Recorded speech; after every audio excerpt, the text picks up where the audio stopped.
Hallo Freunde, willkommen zurück zu .NET API Review.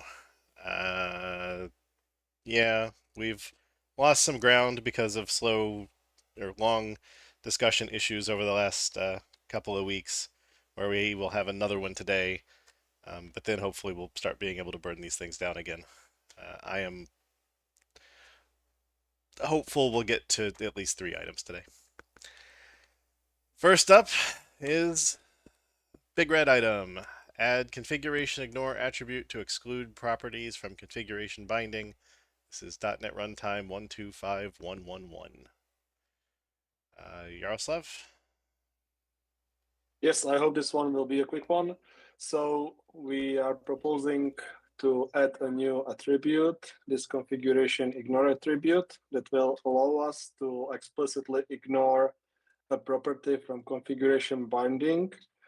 And there are 2 reasons for that. One is just the readability to do things explicitly instead of doing, little hacks to keep it non-public, etc. Another is that we have constructor flows where we check if all properties are actually involved, and we don't allow multiple parameterized constructors. So if you have a property that you don't want to have in the constructor, or that you don't want to bind anything in configuration, now you basically can't do that with the constructor flows. And this is proposed by a community contributor, and it was seconded by the Entra team.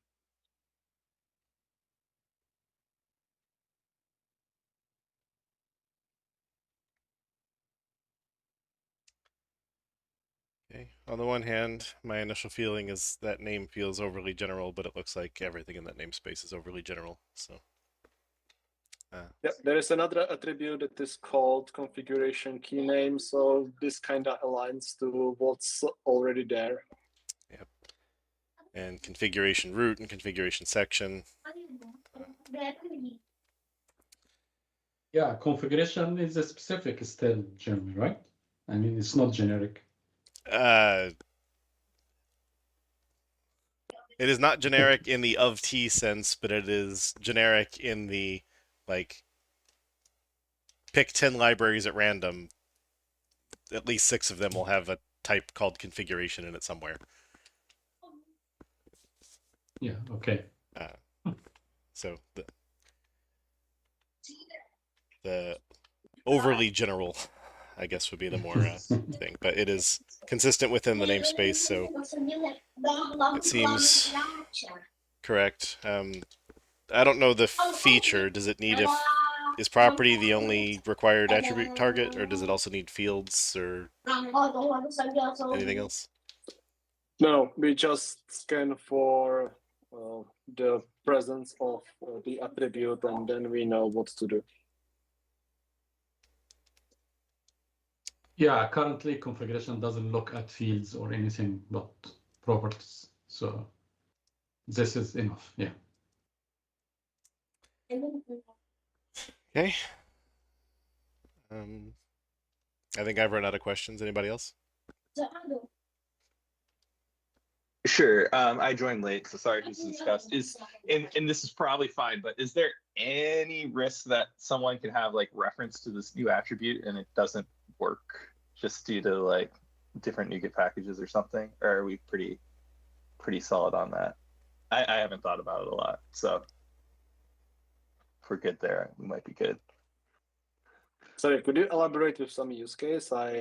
Yeah, I'm just wondering, like, Microsoft Extensions configuration is a NuGet package, but obviously this attribute's going to be shipped in that, right? So is it fair to say that if I reference this package and use this attribute, that like basically old versions of Microsoft Extensions configuration that might not be aware of this will break instead of like silently ignore? Or like, will there be a dependency mismatch or something? Does that make sense? Sorry if I haven't like fully formed. No, this is a new type. I mean, so if if nobody referencing it from other libraries, so this will be fine. But if somebody start referencing it from other library, so they have to take dependency on this version and up. So Yeah, that makes sense. Yeah. I think we're fine. I just wanted to like double check that we thought about it, but I think it's fine. Yeah. Yeah, I think the technical Okay. question would be, is it possible to reference the assembly that contains this attribute at a higher version than whatever consumes this attribute?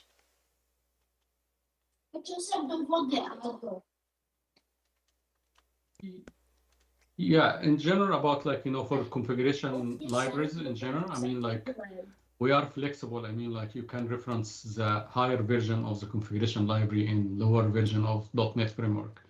Right, I but, mean, but so what does the building, or what does the interpretation of these attributes?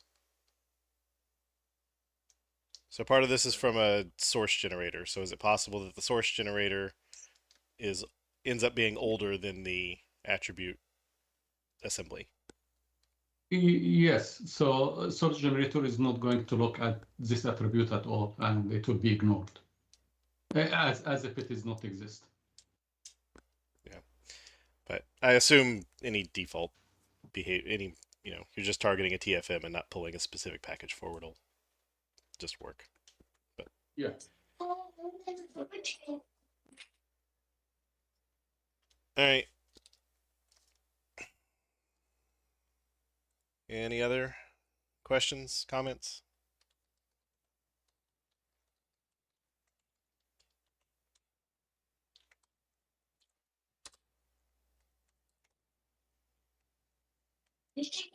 Sold. Thank you. Thank you.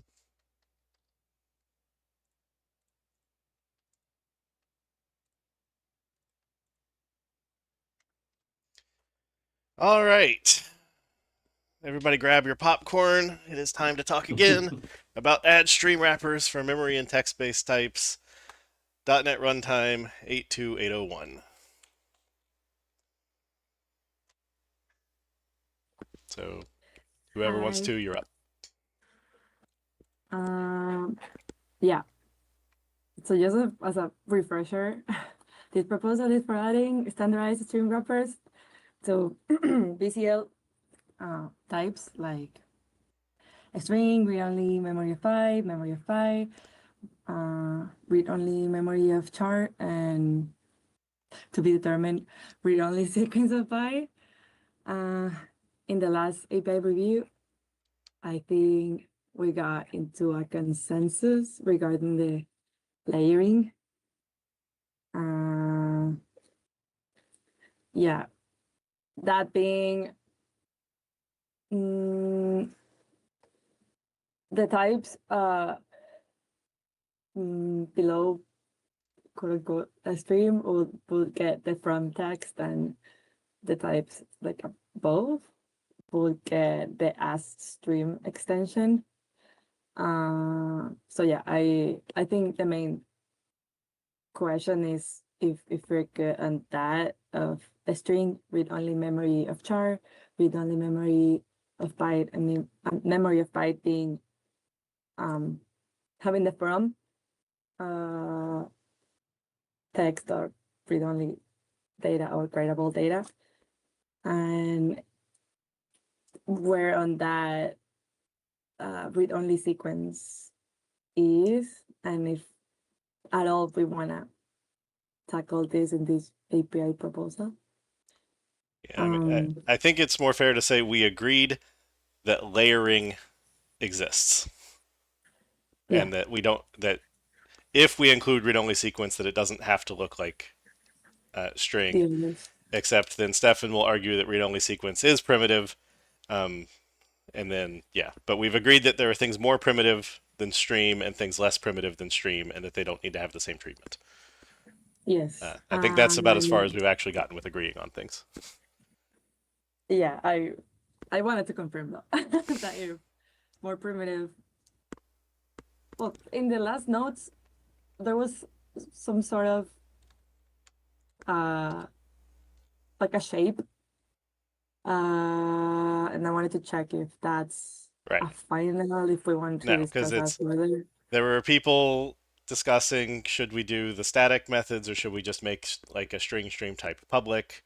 There was the discussion before of can we just make memory stream take the read-only memory or memory and not need these versions. So basically nothing about this is decided. Yes, I wanted to start the discussion there. So if that's okay. So, since I've already broached it, one of the things discussed in one of the previous times this year we've talked about this issue was the question, can we just make memory stream work on the memory types? I believe the previous answer was the performance regression was too high. Mr. Tobe challenged that, and you guys went off to get more data. So, what's the verdict on the more data? I can give So- a Yeah. I can give an overview of that. I revisited the approach, and what I found is, well, I kind of had brute force avoiding performance regression on memory stream by adding like a call path in all the methods, and that just somewhat increments the assembly size of all the methods to like 3 extra instructions, which my theory is that they should be jittered away in one of the generations, so the performance should remain the same. On the practice, I noticed that most methods, the main methods remain the same except for the ones that operate in the byte at the byte size. I mean, like read byte and write byte. They'll stay like 3x or something like that per performance penalty, which is kind of unfortunate, but I think it's possible that it's not a blocker though. However, the implementation does remain very ugly because it's simply we are saying like if you're using memory, go call this other completely different class, but everything is implementation details. This is on the read byte and write byte methods, which are already very tight. I don't know if I'm doing something wrong. I can share the PR and we can, and you could take a look. But that's the best I could get. And yeah, that's basically what I found about that. But doing things like making a memory stream based on a memory so that you can do some other stream.copy to this stream, the performance on that was negligible? Yeah, it was negligible, I'll say. Are people in the habit of wrapping a memory stream around a buffer and then calling read byte, write byte over and over in a loop? Because I imagine if you're doing that, you would just do a for each over the original buffer and not involve the stream at all. I don't recall. I think it comes down to like separation of concerns. Like you may not be the one consuming it. You're producing it to some API that's reading from the stream. You have a read-only memory and you're handing it off for, whatever. Sure. In my personal usage, I've only ever used read byte when I'm trying to do something like I have a length prefixed piece of data and I'm trying to read up through to figure out how far I can call in the next read to not overread. Yeah, that's been my experience as well. Like call it only a small number of times and then call like a bulk read operation after. Unfortunately, we know from various issues that have been opened in the repo over the years that is not how everyone uses it. Oh, that's too bad. All right, so you think that while read byte not equal. Wait, how does read byte terminate? If it -1. returns -1. Okay, I think doesn't return a byte, there it are returns a byte. scenarios, for better or worse, even if we might discourage them, where people end up reading the whole stream with read byte. Yeah. So Okay. with your performance hat on, then Steve, you would say that being only 1/3 the throughput of read byte is probably not the way that you would want to go. I'm fairly certain we will hear about it. Yeah, And I that- prefer not to regress memory stream by 30% on read byte. That I think would be undesirable. And that regression impacts people who passed a byte array into the constructor, right? Yes. Okay. That's a shame. Okay, so it sounds like we can say with the most recent round of investigations that just expanding memory stream is probably not the option we want to take. I don't think any of us would be happy if we introduced a public type called memory stream. And so this does suggest that the hidden details factories is probably the way we would want to go.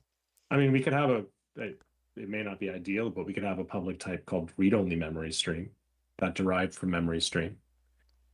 And overrode everything. I'm not suggesting it, but if that's the route we wanted to go, I think we could probably make it work.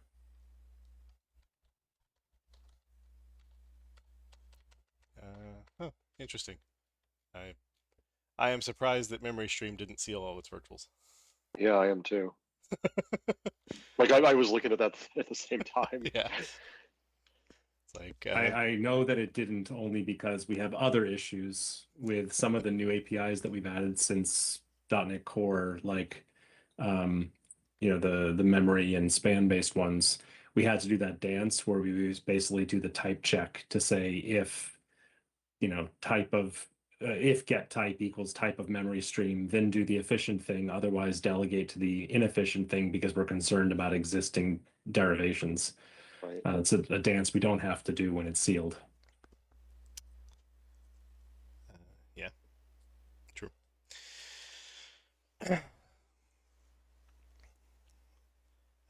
So calling it read-only memory stream would suggest that we're then not supporting writable memory as the stream that you can, or as a thing you can put into a stream to call copy to receive data from another stream. So basically the eliminating that scenario, because it would be very weird for a read-only memory stream to work on a... Is that a scenario? Where you give it a fixed... Maybe it is. Do we see code today that uses memory stream with a byte array to write into the byte array? If we do, then I guess it's a scenario. Yeah. So the original design of symmetric cryptography with CryptoStream, that was the way to get your data out. Interesting. The new APIs we've added all work on the buffers and not on streams, so no one should be using cryptography code via that pattern because they have better ways to do it now. I can't say if there are other, or that there aren't other modalities where people do that. But CryptoStream was really the big one because it was the only convenient way of taking some amount of input and getting all of the output. Yeah, because like I write to memory stream all the time, but I also call the parameterless constructor. Right. Yeah, I guess that's true. Even with CryptoStream, how sad I'd be if this didn't. people exist. And usually to your point, Levi, around who's consuming this and who's using this. If you're using this, you're giving the stream to somebody else who I guess expects to, in theory, they would expect to be able to write an arbitrary amount. I mean, how do you tell them how much they're allowed to write? Capacity? Length, yeah, because it's file stream is much the same way, isn't it? Like if you say, I want to open this file, but I don't want you to, isn't there a flag that you can pass in that says don't go beyond the end of the existing file? I don't think so. No. Because unmanaged memory stream is something similar, where you can say, I want to map something into unmanaged memory, and then you can just party on that buffer, but you can't write past it. So its length ends up being preset to the max amount, and position it starts at 0. Is that how that works?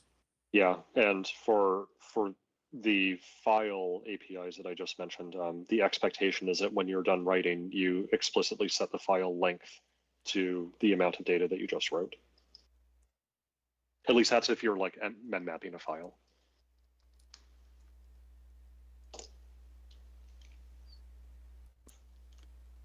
Yeah.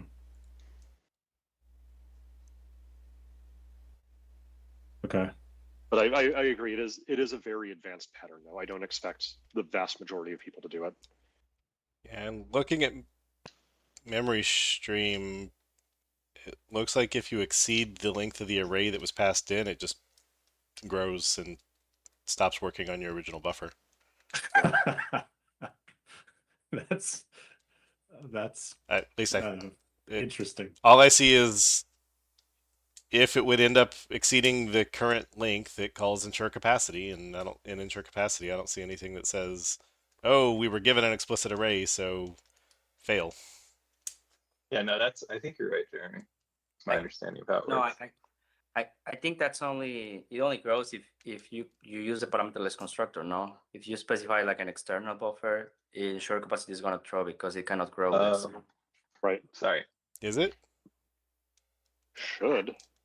Sure. That would make a lot of sense if that's. Is it? Yeah, if you give me that, I'm really,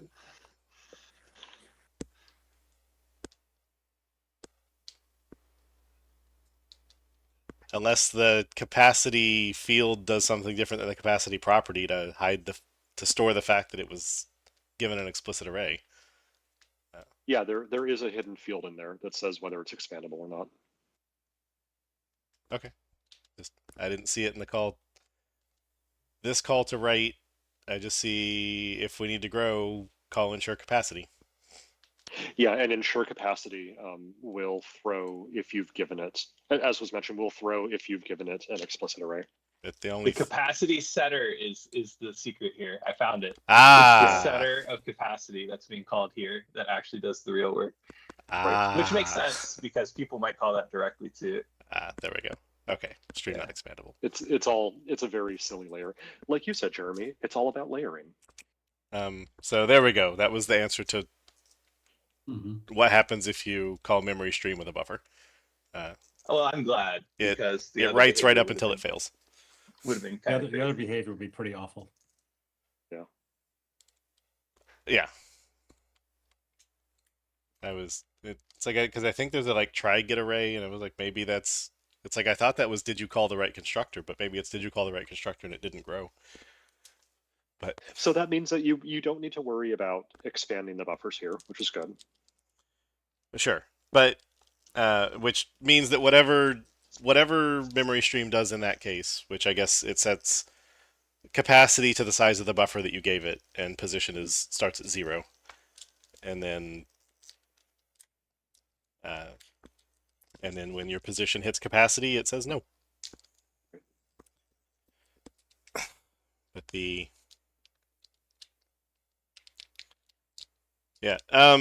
as for whether or not we would be sad if we cut from writable data, I don't know. Vivi, David, does anybody actually care about that one?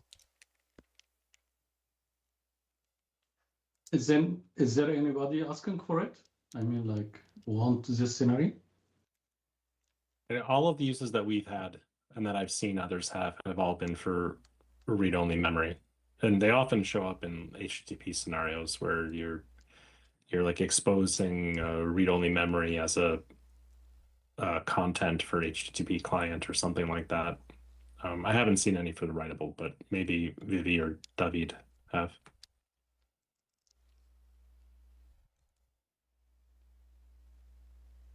just like in forms like Stack Overflow, where it asks for a way of grabbing it without having to do like the array or allocated, and then the only way there for doing that is using Microsoft Toolkit for high performance. Yeah.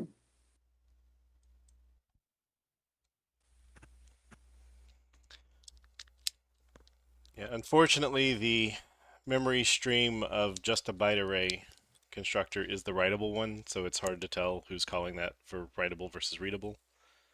The one that takes a Boolean, where you get to say whether or not you want writable, every call I see in the source index passes false. And most of the cases that I'm seeing are doing, look like they're only doing reading. So it's hard to find writers, but there are 544 callers that are indexed of the memory stream of a buffer pattern.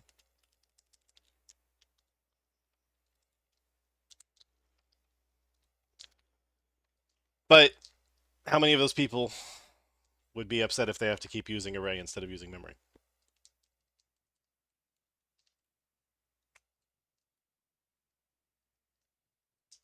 I mean, this is all moot if people don't like my suggestion. I was just trying to come up with a way where we could stick with a reasonably named set of types and still be a type-only approach.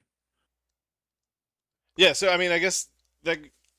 So there's the can we do it, and if we can't, then we get to skip the discussion. But let's assert that we can. How do we prefer the stream.froms, though I believe Levi wanted to replace from with wrap? How do we feel about stream.wrap versus having a string stream and a read-only memory stream?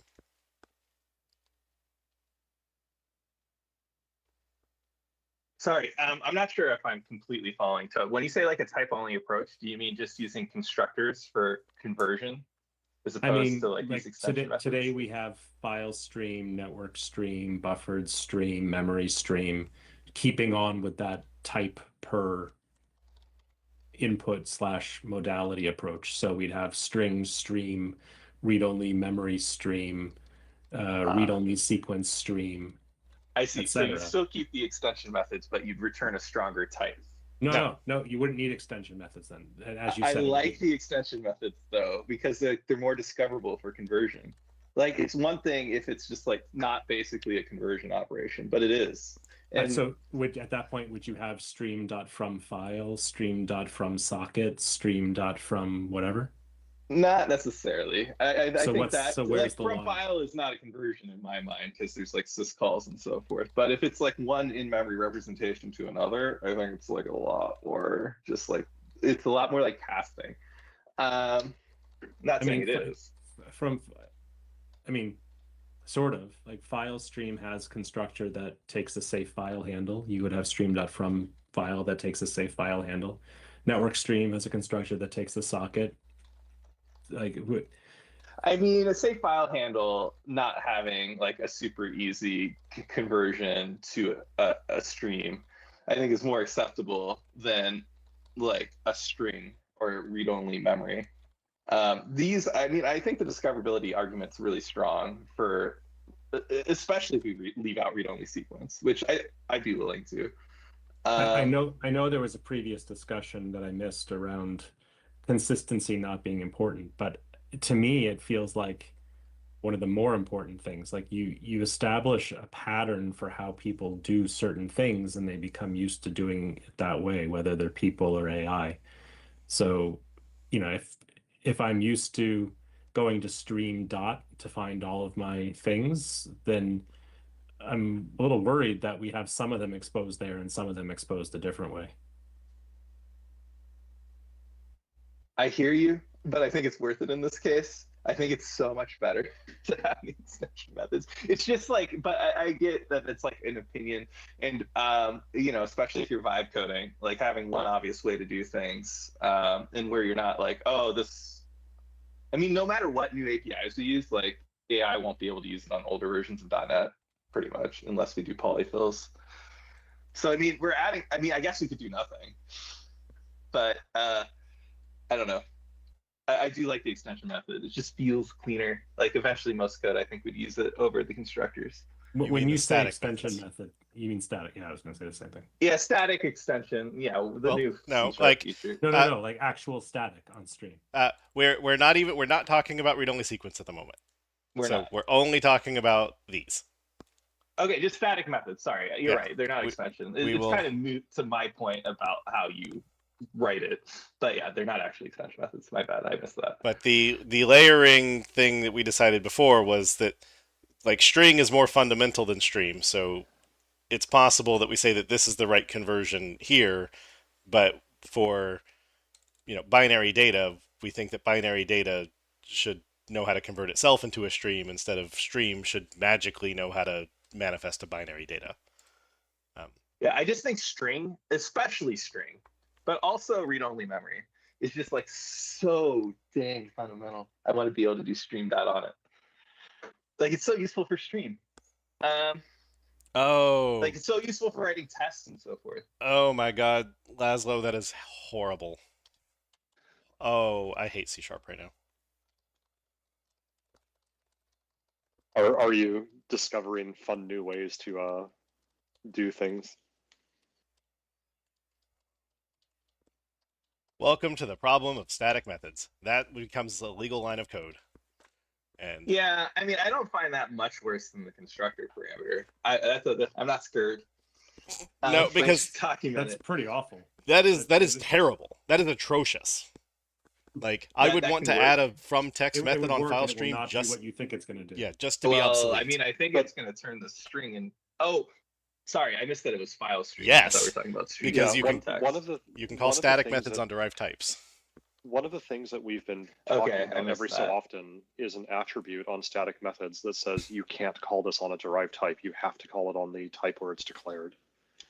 I don't think that ever got implemented in the language, but should that attribute be implemented, it would solve this problem. Yeah, but we don't have it right now. So We I- can, well, if we had the attribute, would we be willing to do a from text on stream on the base class?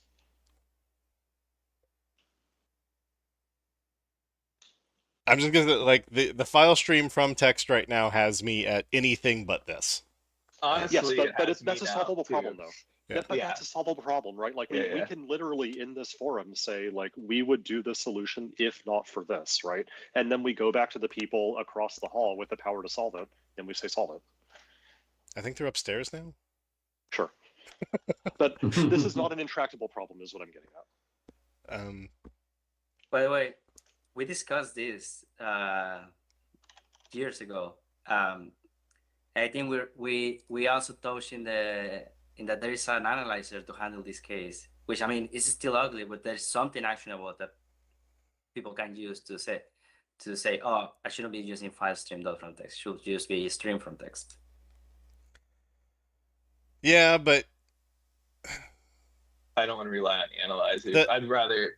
my problem isn't that somebody writing the code will get it wrong. It's that somebody writing the code will suppress the analyzer, intentionally get it wrong, and be trying to confuse people reading the code. How would they get it wrong though? They write this line of code, file stream from text. I'm not so concerned about people trying to confuse other people. If anything, like what people think it does is probably more dangerous in most contexts. But right, because like that file could be anything. This is effectively it's less indirect than people think it might be. So like I'm not scared in that sense. It is still bad. Like it does change my opinion on this. But maybe an analyzer would be good enough. I prefer it would be like a core language feature. Andy, Yeah. are you still here? No, I think Andy left. Okay, now we're blocking a core language feature again. Like, yeah, I really don't like that line because I would be willing half to the vote readers read it yes one way and half the readers read it the other. with the analyzer suggestion, maybe. I don't know. The problem is like I don't like can you hide it? Even with the analyzer, it's not hidden from IntelliSense, right? So like, yeah, I don't know.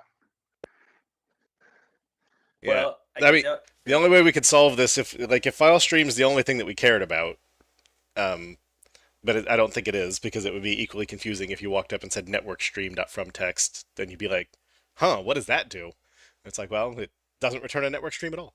But we could Can from make a can from text take span instead of string. This maybe clarifies that like It doesn't make sense to pass the file name as span. Well, it would take. I believe the plan is that it is a wrapping stream instead of a copying.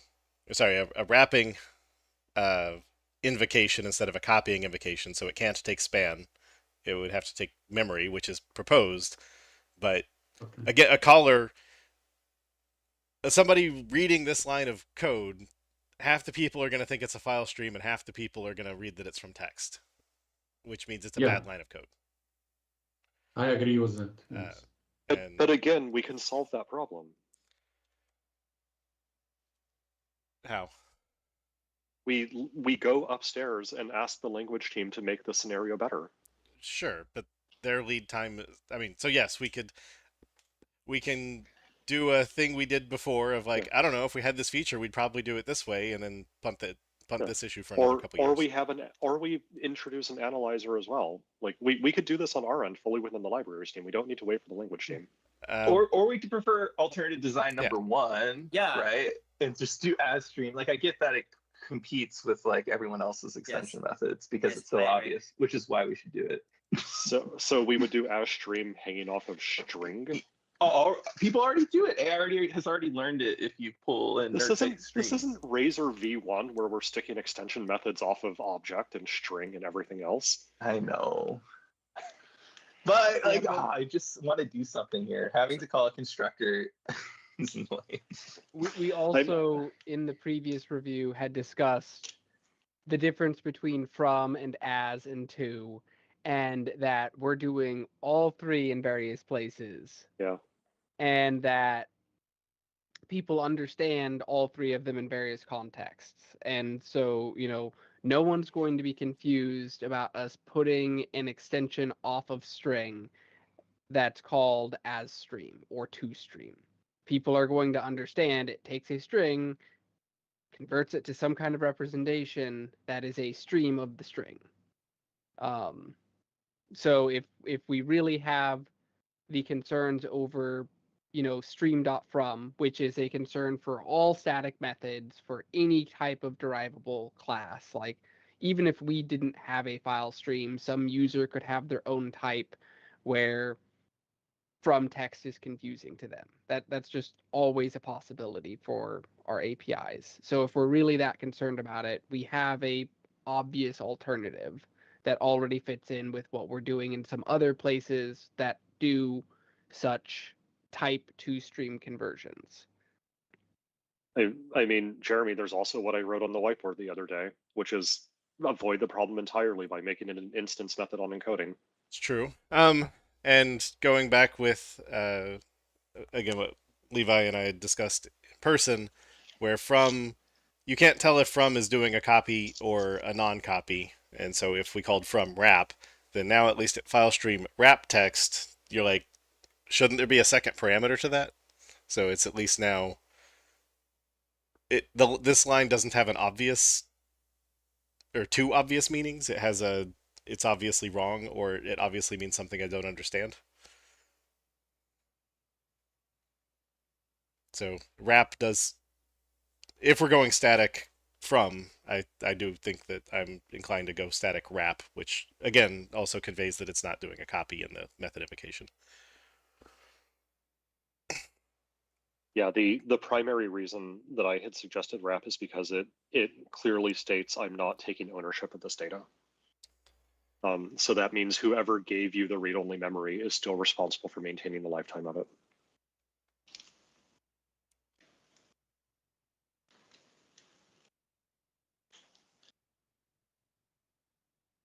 So yeah, wrap as the static verb I dislike less than from here.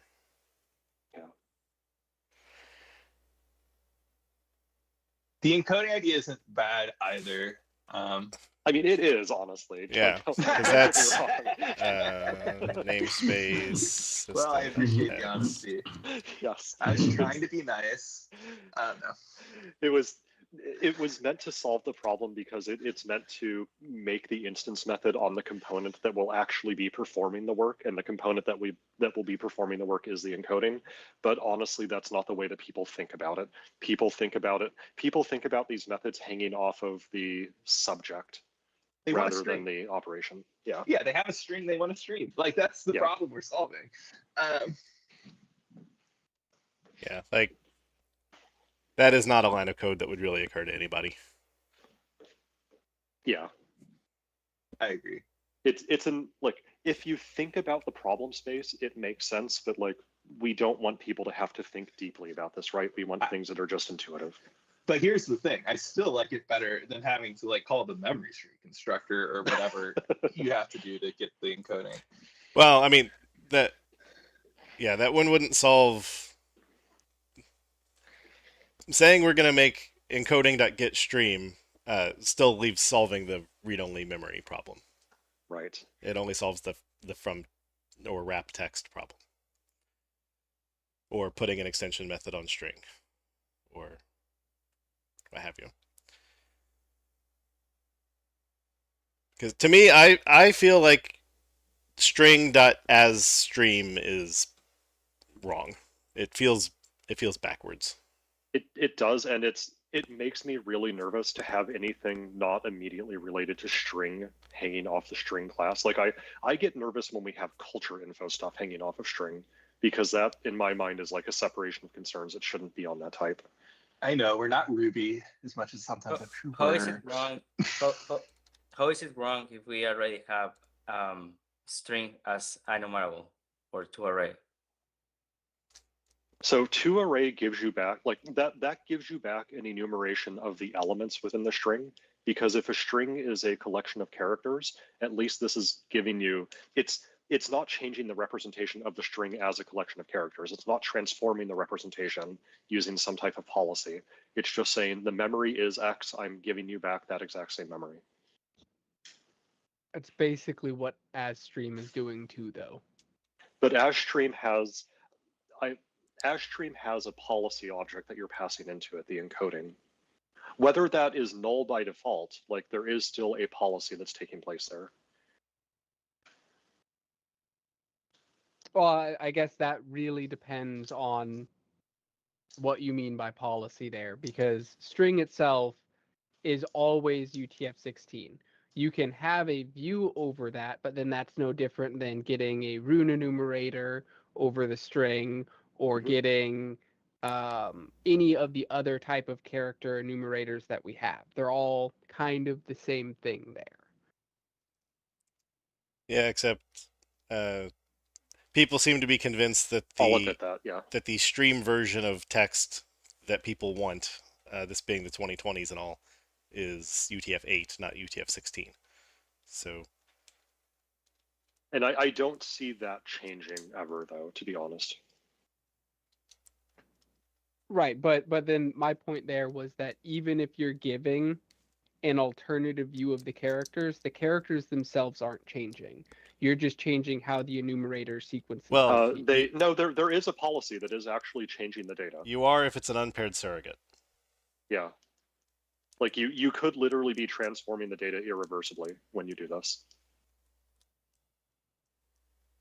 And we have as a policy decision that encoding.utf8 lossily transforms malformed data.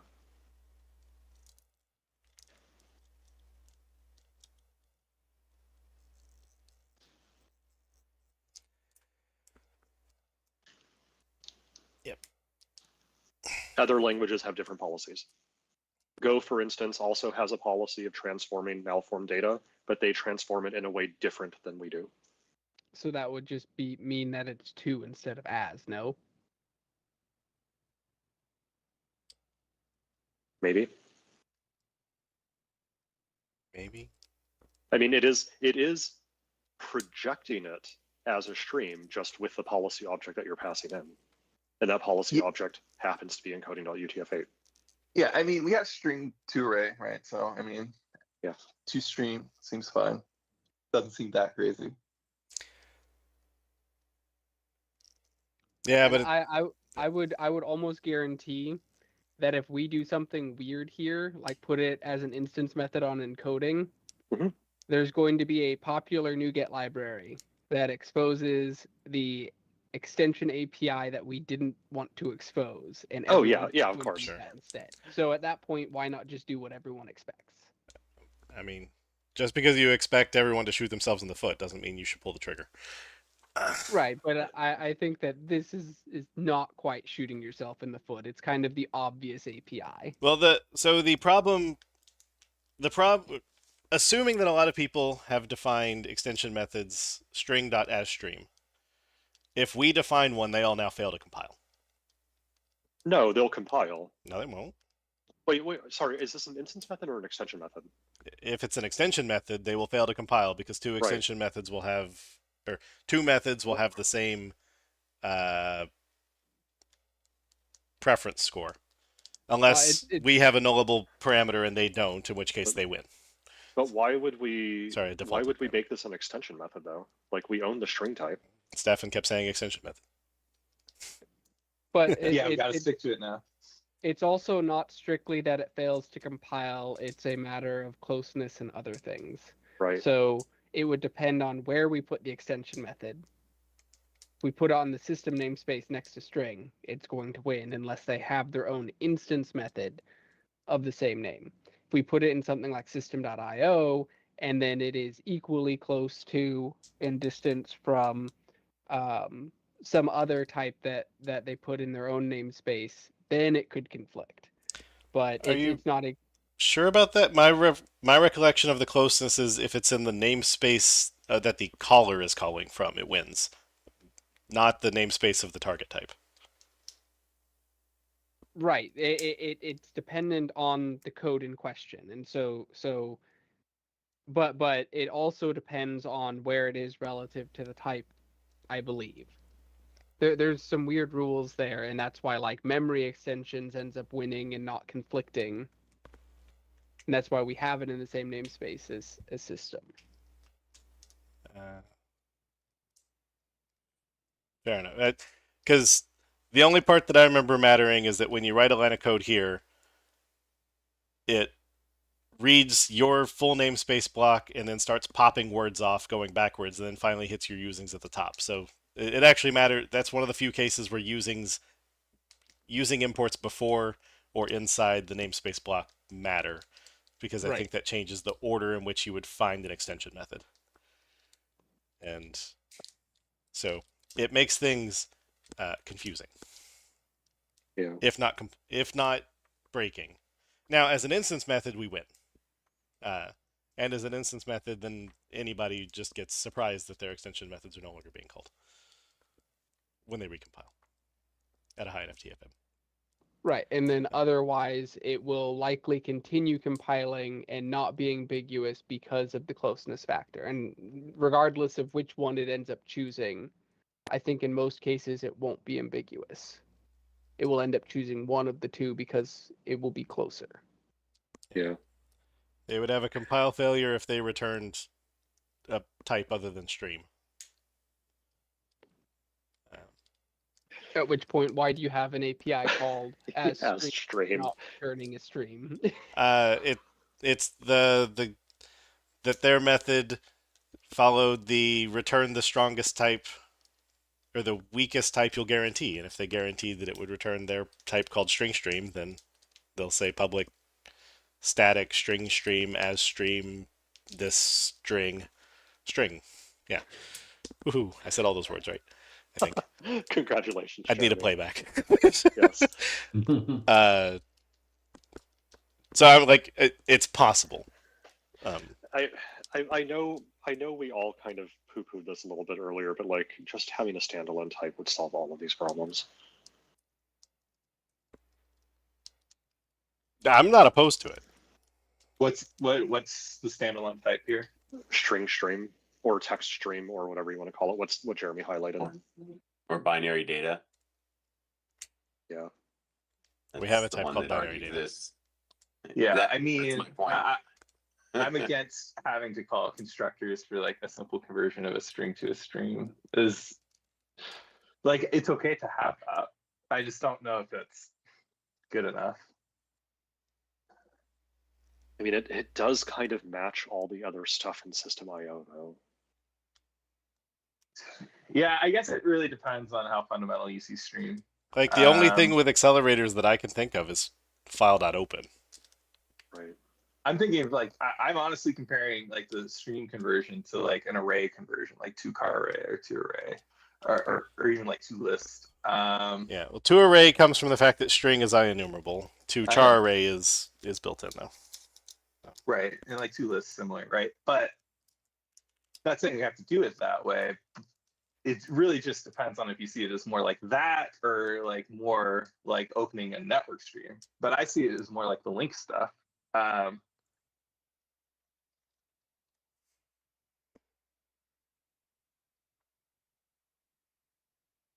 mean,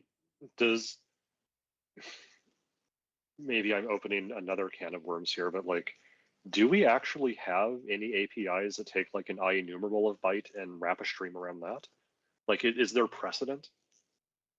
Because the reason I'm getting at it is I'm not suggesting that we should add such an API, but if such an API already exists, can we use that as a template to follow?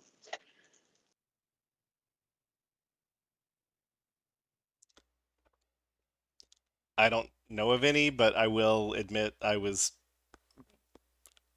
having a like, maybe we should just move this to link thought earlier that I didn't voice, and now I'm voicing. Because I mean, if you wanted to fully linkify this, then it would be like string dot as UTF-8 enumerable, which returns an IEnumerable of byte, dot as stream, which wraps a stream around that IEnumerable of byte. This would be exceedingly inefficient unless you special case stuff all the way up and down the stack. Yeah. But it's a thing you could do. I mean, most of the link methods already have their specialization of is their input countable or right copyable or yeah. And I've just from looking at the call site, if someone were to write that, like that would immediately scare me as saying like, oh my god, that can't possibly have good performance. Even if the framework itself optimized it, like the call site screams unoptimized. Right. Which is a benefit of that API, right? Because it's meant for like convenient like testing scenarios and stuff like that. So if it's obvious that it's slow and it's slow, that's good. Yeah, but then people probably wouldn't use it in production. I mean, like I said, you can have this. Yeah, so yeah, you probably wouldn't use it in production, but not all APIs are in production. Like most of my code is test code. Fair.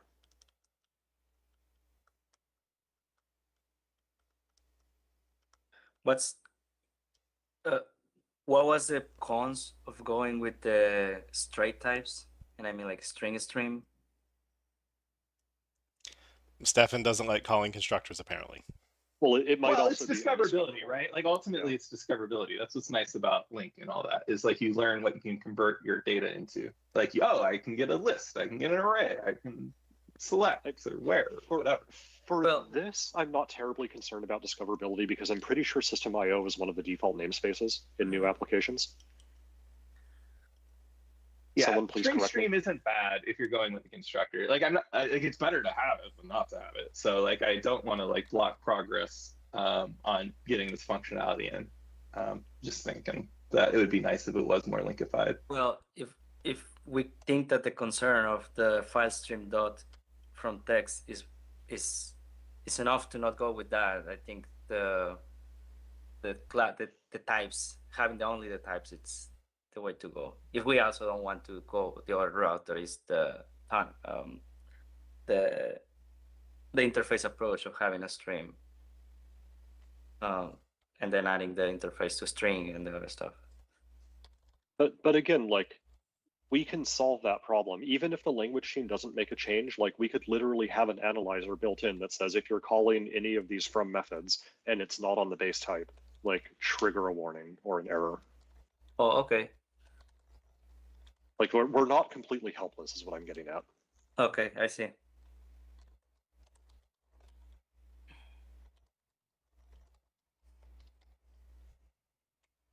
I guess what Jeremy's writing on the screen right now, if we are adding this to string, like I would rather it just be a normal instance method than an extension method. Like I don't know why we would add an extension method to a non-generic primitive.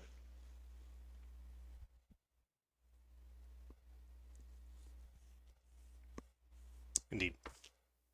For read-only memory of byte, it would have to be an extension method because of Yeah, the specialization. generics. But- Yeah. I guess Is that- encoding. Sorry, I guess encoding wouldn't make sense for other types, right? Like for example, from like for memory. Right. Correct. Yeah, it only makes sense when you're going from chars to Yeah. to bytes. And then I think what Jeremy just wrote down, the as to stream, we would mimic on memory extensions, right? For ROM char. Yeah. I'm just Yeah. showing shapes that we're talking about. Right. But yeah, like I view string stream the way that I view string writer. It's a thing that you learn once and you just work with it. Right. Um,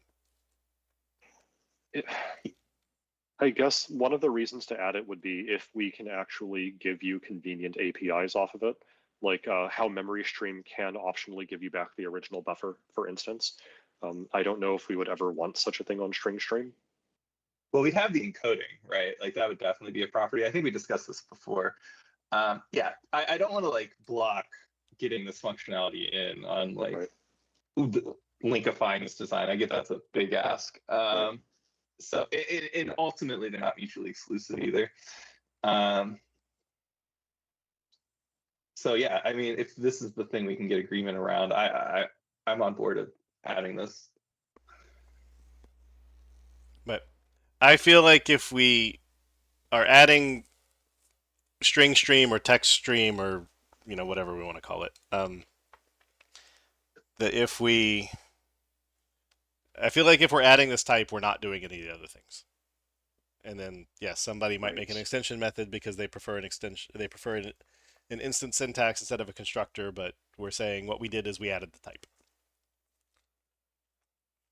I don't think we would make string.asr2 stream that returned the string stream just as a convenience. .NET 20, I'm bringing as stream to link, but for now we can do the types. For read-only memory stream, would you also want a Boolean publicly visible parameter to match what's on memory stream? Basically, if you have that parameter, then that potentially means that try get buffer does something sensible. I would rather not support that Okay. from the beginning. Okay. I mean, what's the value of supporting it?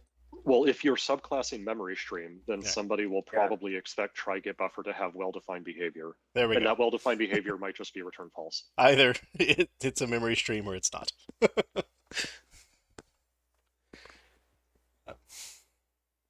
It literally is all about the behavior of try get buffer. That's all.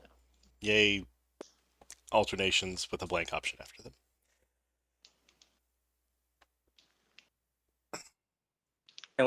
And what should we do about the writable memory stream? I mean, assuming that we're going with this design, of course. The question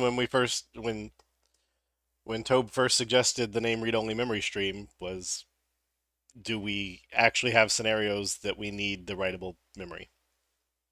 Isn't the one that I shared like a good enough scenario? I mean, it's actually like I just searched for like who calls memory string with that buffer and then it specifies writable true. That is just like 2 places. Well, that's what I got from Copilot though. Right. So they can keep calling memory stream with an array. Okay. Like if it's super niche, it's not Probably important. If it's pervasive, then it's important. And if it's in the middle, then we get to debate on it for an hour. I mean, we could literally always, if it comes down to it, then we also introduce a writable memory stream, which is the sibling to read-only memory stream.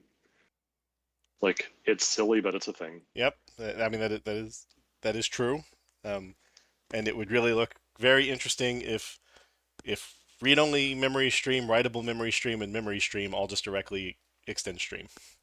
Yeah. We would know how we got there, but it would Yes.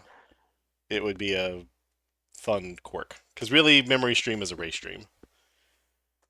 But I mean, you could put an extension method on memory stream for what? to wrap a ROM byte or a memory byte.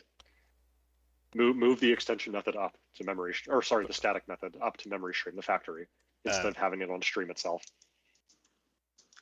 Oh, so you're going hybrid of we do string stream, but then move from read-only data and from writable data to memory stream? I'm saying it's an option. Fair enough. And it would be on a place where people would perhaps be more likely to look for it, and where we wouldn't have as many concerns about, like, oh man, file stream.wrap memory or something. That is true. At least memory stream is a sensible place to hang it off of, if it is returning a derived type of memory stream.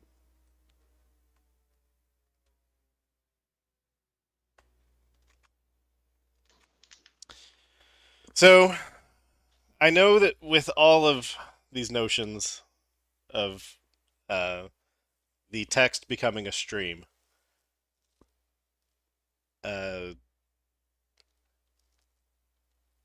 Levi previously raised concerns, and I don't feel like I heard them today, of is the stream going to tell you what its length is, and when does it compute that?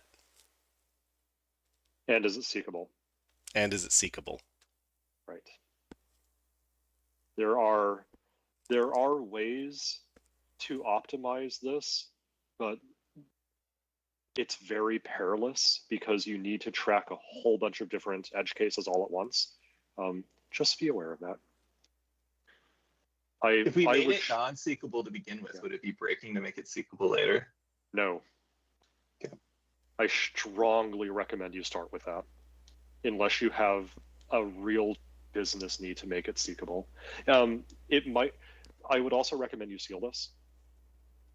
First off, because every type should be sealed, but also that would make it even less of a breaking change if we made it non-seekable, or if we made it seekable in the future, because now derived types that assume non-seekability would not break.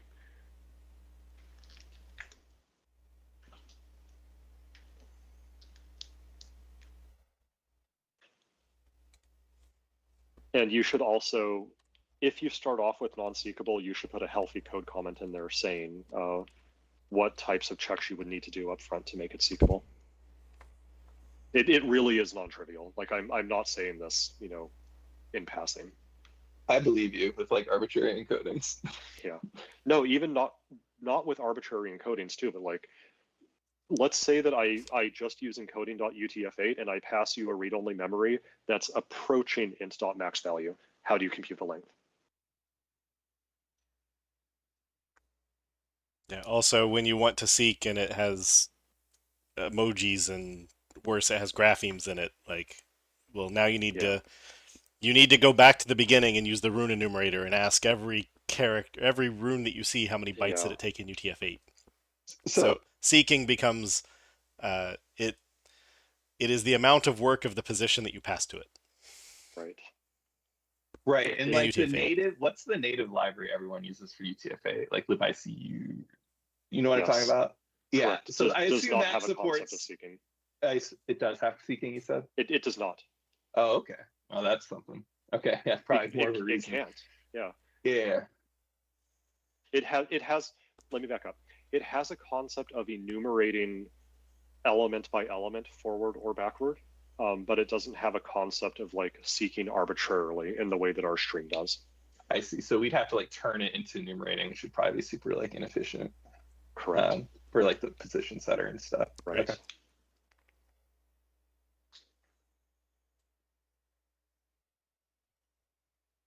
And you can't do enumeration with arbitrary encodings. That's the thing. Because every encoding, system text encoding is a forward read-only type. If you wanted to do arbitrary enumerations, such as backward enumerations, you can only do that with UTF-8 or ASCII, and only by special casing them.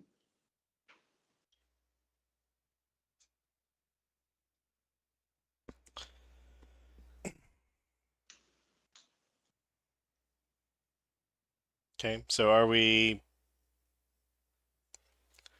favoring introducing a class for the text-based scenarios? Or are we favoring hide the class with methods?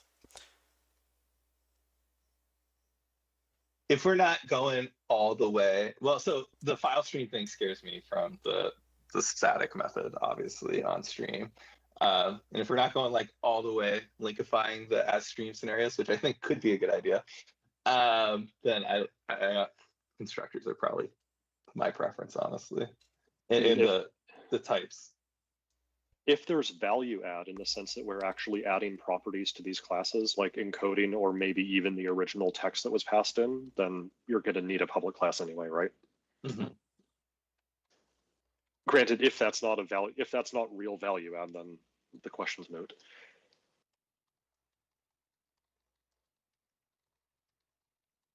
Encoding really does feel like it should be hanging off as a public property because it at least tells you how to interpret the data you're getting back.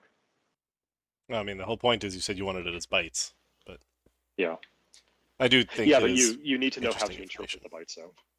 Mm-hmm. Yeah.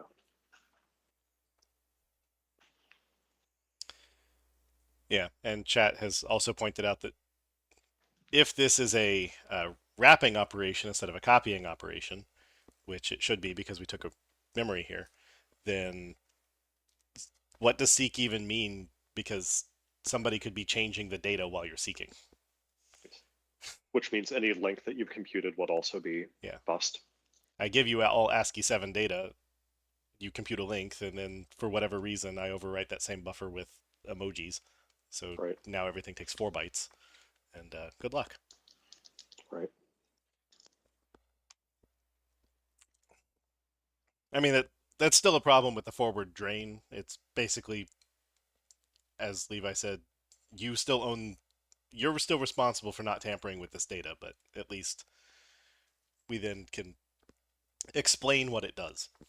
Well, if you allowed seeking, what somebody might reasonably expect to do is pass you a buffer, drain the buffer, set the position back to 0, and change the contents of the buffer, and then have a forward-only read again. If we've cached length, bad things might happen. Mm-hmm. Stuff like that. Yeah, I feel like when can seek is false, you're allowed to report length as 0 or something to say that you. The length property throws, I believe. Fair enough.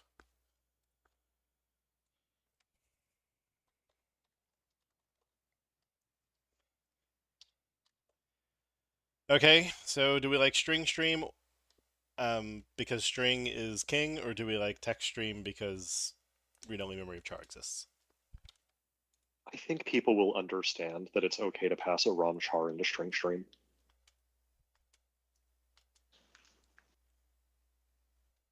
I like string stream. Yeah. But the constructor that you have at the top there, the string, there would be a constructor that. Oh, I see. We have an implicit conversion from string to read-only memory char. Is that right? We do, but I was just doing minimum doodling at the time. Yeah. We should also take string as well. That way we can check for nulls being passed in, and throw a nice exception, right?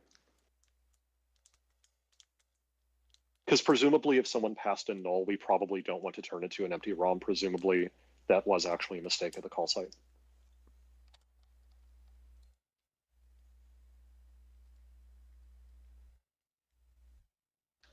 I mean, please argue if someone disagrees. But... No, I think that's sound. I agree. Okay. Sorry, Jeremy. For read-only sequence, are we going to add that to system buffers read-only sequences stream? Well, we got to get there in pieces. Number one, I think we've agreed on string stream. Unless there are any objections, I think we can say that this part is done. Great. Yeah. Hooray. Okay, I guess I doodled it in System.io. Does anyone object to System.io? I think That's it's where I fine. expect it to be. I think we should sorry, I think the namespaces can follow what we describe of what's about what we describe about the layering. Basically, if a string is lower layer than stream, then putting it in the system IO is fine. Yeah. Then we can do system buffers, read-only sequence stream. Yeah, for the- you've skipped over the one in the middle. So now we're on read-only memory. So do we want to stick with the same approach and make read-only memory stream?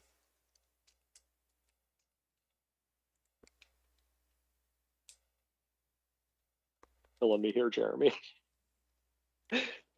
Hmm? So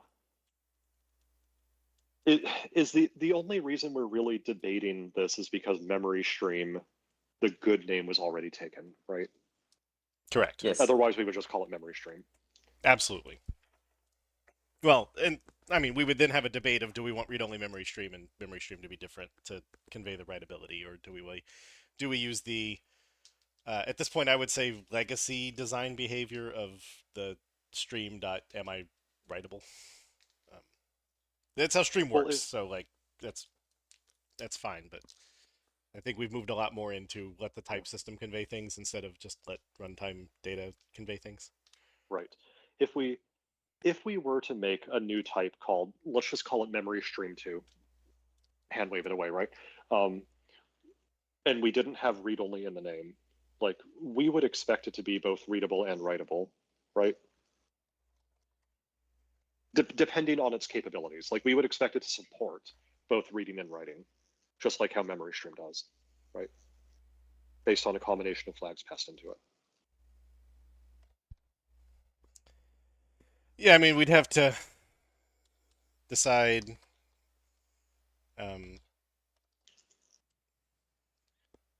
what. So we'd have like this of memory, and then like bool. Yes. And then it would be like, presumably that bool should be false, so unless somebody passed comma true, you wouldn't have to care which conversion they fell into. Correct. Yeah, so if someone wanted to make that writable, they would have to explicitly pass writable true, yes.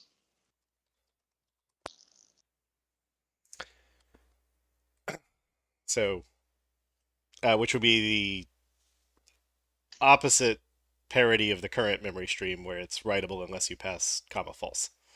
But that's because arrays Sure. in .NET by default are writable. Yeah, so a theoretical memory stream EX2 could look like that. Right. And then, or writable, or whatever that, like, I think can write's the name of the property, so we'll call it that for now. So if memory stream was not taken, we would probably end up with something like this, but it is taken. That makes it difficult to add an exposable field or parameter in the future. Just FYI. Because now we have ROM bool and memory bool. Yep.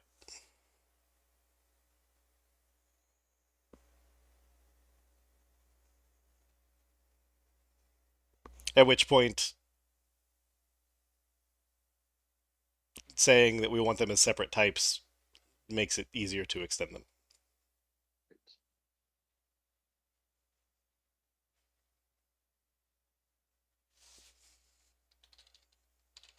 Memory wrapper stream, as Tarek suggests, isn't bad. Was that memory wrapping? Wrapper, Yeah. but wrapping works I too. prefer wrapping, but I prefer neither.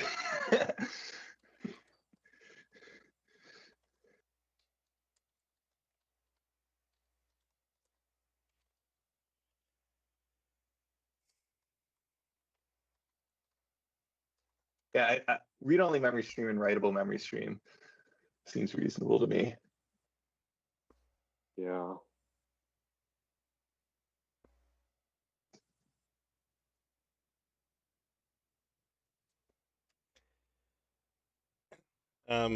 Yeah, chat did ask if string stream should belong in system.txt instead of system.io.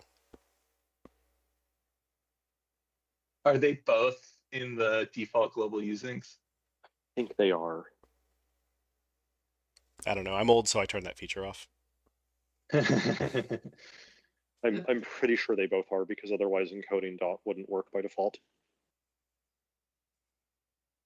Yeah, those are the two options, I suppose. I'm fine with either.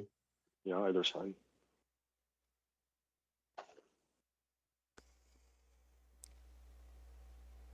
Okay, well. Obviously, just talking about string stream, right? Like the Oh, yeah. Yeah. All right, if everybody's gonna waffle on that, then we'll keep that one on the to-do stack, and we'll move back into debating a static factory or read-only memory stream, writable memory stream. Memory stream EX2 was memory wrapping stream. I'll just get rid of the EX2. Yes, memory wrapping stream has the problem of we now don't have a good way that we can express, do you want to give the buffer back? And maybe we just say that it just never can.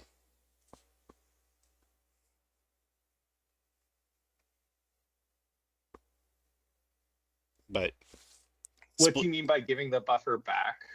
Like memory, buffer yeah, method. memory stream has a try-get buffer of ask if the constructor, if you gave an array in the constructor and said it was allowed to be returned by this method. Actually, I'm curious as to what like unmanaged memory stream gives back. Seg faults?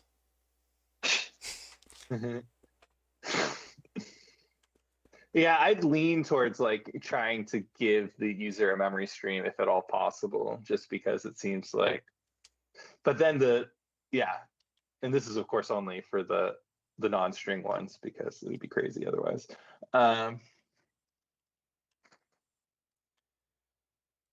Memory stream has exposable, which is like true if you. Oh, sorry. It's true unless you say false. No, it's true unless you do a slice. Yeah. Yeah, even if we had to always return false buffer, it would probably be still best to leave it a memory stream. No, I think once you passed in an array, it becomes false until you call the really long overload and pass true.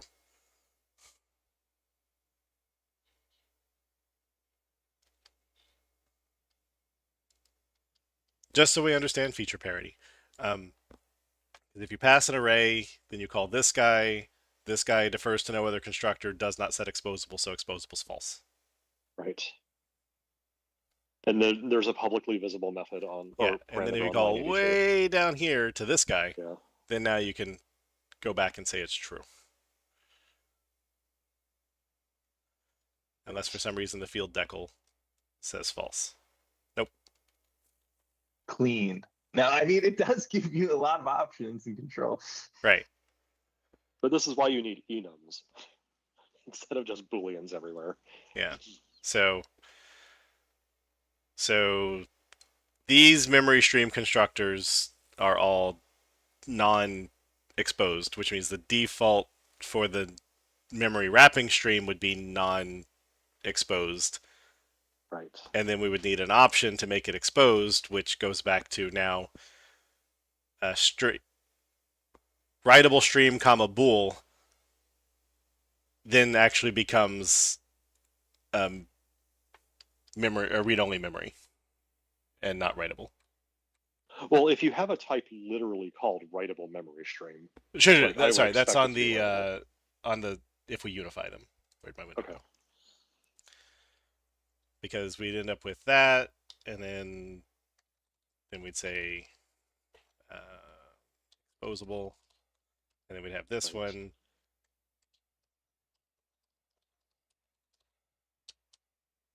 And then now when looking at it, technically the type system would handle the ambiguity, unless, it, yeah. it would, but like Because if this could you say have false, but if you have a local that goes from ROM to memory at some point in the future, and Yeah. then you're passing that local into the constructor, like you're now switching modalities. yeah, like And I don't. it- Yeah. it becomes confusing that, Yeah. yeah. So the way that we would solve this then, if we had a single type, is instead of using bools, we would actually take an options, like a flags enum saying what do you want to allow us to do here, or you would just say, you know what, exposable is there by default. Like exposable is always the first parameter, immediately after the memory. So to make a writable memory, you have to have an opinion on exposable? Or we default it to false.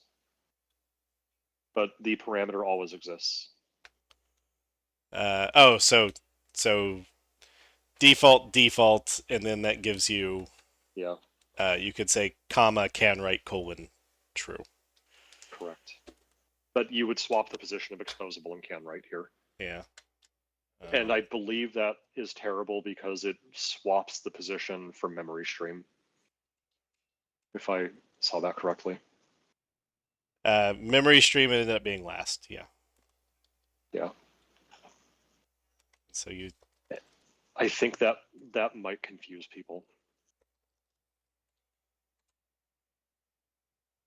Well, actually, question for the room then, right? If this would, just from looking at memory wrapping stream by itself, like this is self-consistent, right? This makes sure that if you change the type of the object being passed in, you're not suddenly going to be surprised by a different behavior. However, exposable and can write are now flipped from what they are on memory stream. Is that a problem?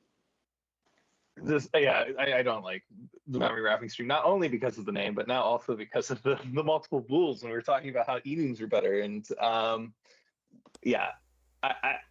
would rather like I said, I like deriving from memory stream. If that means that we always return false from like try get buffer, fine. I honestly don't think we need to expose all the twiddliness in memory stream necessarily. I know people are probably going to ask for it at some point, but so we should prepare.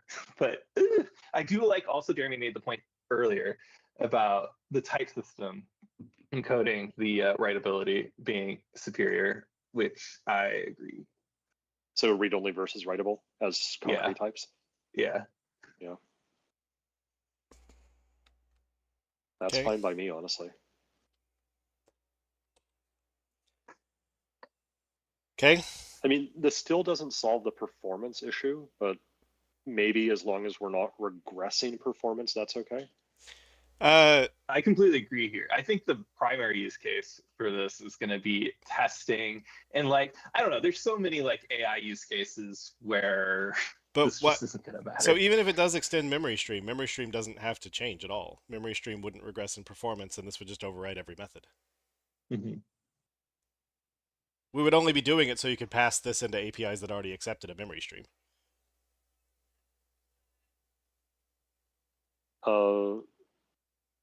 Then correct. We would just need to make a decision on what get buffer and try get buffer do. False. Okay, works for me. Well, because the only way we could, so unless we start adding options here, because the problem is try get buffer would then be did you pass true and the memory was backed by an array, because it would be if you pass true, then this calls try get array, which could return false, and then and then try get array I think actually gives an array segment, which would solve the somebody says try get buffer gives an array segment. So that would actually work. Yeah. But- The get buffer would just have to return false almost certainly. Yeah, Or but sorry, would have to throw Exactly. almost Right. certainly. but the right, because it could Which have is been completely out of bounds of your. Well, it could not throw if the memory, if the array segment was the backfired full array. array. Yeah, Right. but like, but it's not always, and Yeah. this is fine. Like, this is what I meant by like just not exposing all the twiddly bools. Create the two types and like do the obvious thing, which is just not to support try get buffer because it's not super reliable. Works for me. regardless. So We can always add it in the future if we need to. so that would give just the one constructor on each. Mhm. And so this would be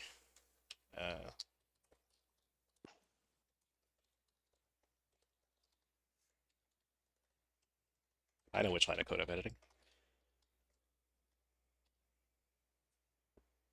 So writable is writable, readable is read-only is not. Seekability is fine because these are in terms of bytes, and they defer. So we can say that they're memory stream. They just overwrite everything. Right. And then we would need to give memory stream a. an internal Actually, I don't know that constructor. we would. The default memory stream constructor, I don't think allocates. I think it waits until you call write to allocate. I think you're right. But that's fine. That wouldn't be part of the API. Either we have to give it an internal constructor to make this work, or we don't. These should live wherever memory stream lives, which I think is System.io. System.io, yeah. Okay. Now let's return to the namespace of StringStream. Text or IO. I think it's almost a coin flip for me, but probably makes sense in system text since like the encoding is kind of the most interesting part of this. Yeah, where does writer live? The Stream reader and stream writer are System.io. Okay, since we said reader and writer were IO, then I think stream should be IO. I agree. Sold. Like I said, it was barely a preference. All right. So we're deleting all of this. All right.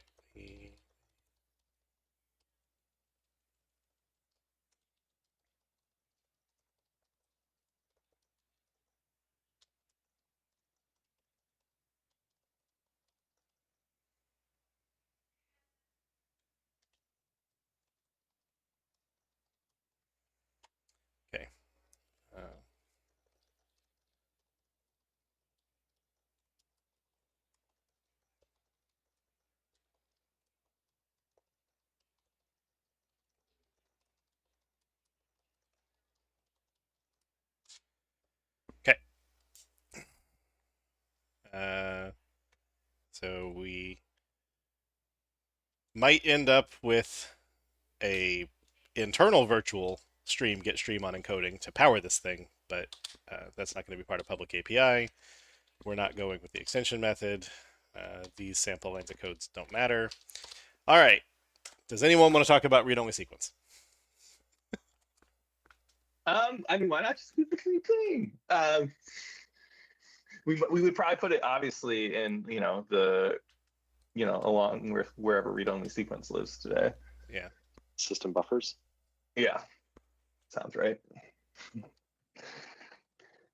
It's a lot easier now. That's one upside. Yep. That is. I'm seeing what else is in buffers. Read-only sequence stream seems like an obvious name. Yep, and then it doesn't. I am perfectly content in using the non-generic name and just saying the only thing that it supports being streamed is bytes. Yeah, that makes sense. Mm-hmm.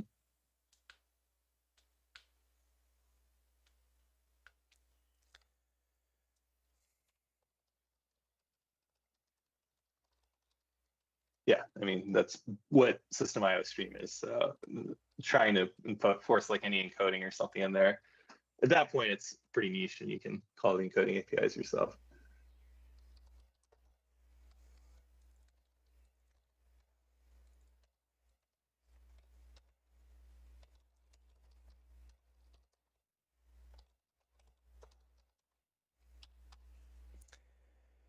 All right. Yes, I propose for the byte-based things that we call the input parameter source. That's what we would call it in the streaming APIs. So actually, I guess buffer. Well, because read-only memory at source, writable memory it's buffer. Because we're not necessarily reading from it. Source means we're reading from it. No, I really like this. So this is going to make it a lot easier to get like a projection of something you read from a pipe reader into like a stream, or like not a projection, but like a slice. But anyway, yeah, this will be good. Yeah, read-only sequence slices read-only sequence. Exactly, yeah. So when you use the pipe reader APIs, you get a read-only sequence, and then it's easy to slice, and then you could call those. And you can also like not consume the bytes, so you can have the pipe buffer for you and stuff. So like, or not greedily consume the bytes.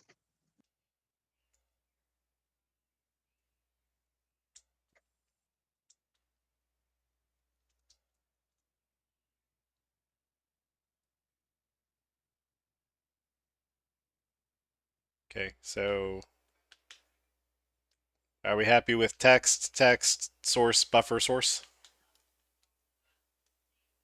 I think so. I read a YouTube comment saying, would the read-only sequence add stream implementation create a stream pipe reader and call it add stream on it? No. It would just be like, you have to get the read-only sequence first from like manually reading from the pipe reader, and then you can create a stream out of that. But anyway, yeah, I like the names of everything. Yeah. Read-only sequence. What's the performance of its slicing? It's ON generally. it's you gotta. Yeah. Go ahead. Yeah, I mean, you have to. It's a linked list effectively Right. of buffer chunks. So do we want it to be seekable?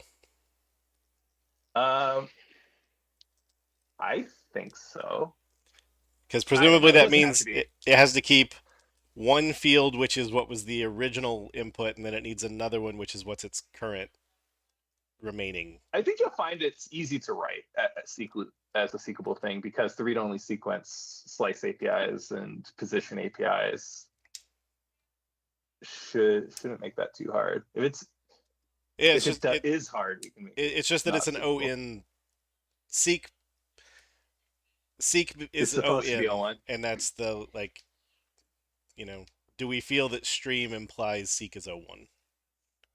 I don't know that it does.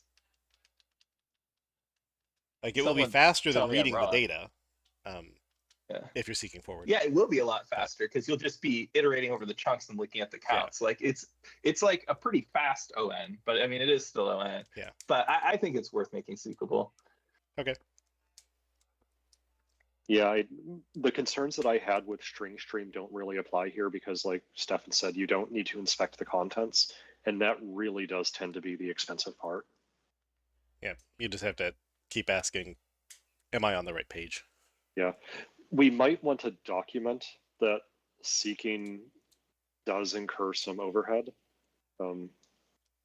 just because I think there is generally an expectation that seeking is literally just pointer manipulation in most streams, and we wouldn't be able to do that here. Yeah, I don't think most people would be impacted though.